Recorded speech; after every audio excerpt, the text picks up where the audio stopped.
เช้าที่เดินผ่านหน้าห้องเรียนก็มีคนหนึ่งที่ทำให้โลกเปลี่ยนไปเธอไม่รู้หรอกว่ามีใครที่แอบยิ้มทุกครั้งเวลาเห็นเธอพยายามทำเป็นไม่สนใจแต่หัวใจมันไม่เคยฟังกันเลยพอจะเดินผ่านใก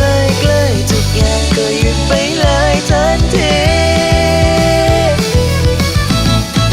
ฉันคือคนที่มองเธอทุกวันแต่เธอ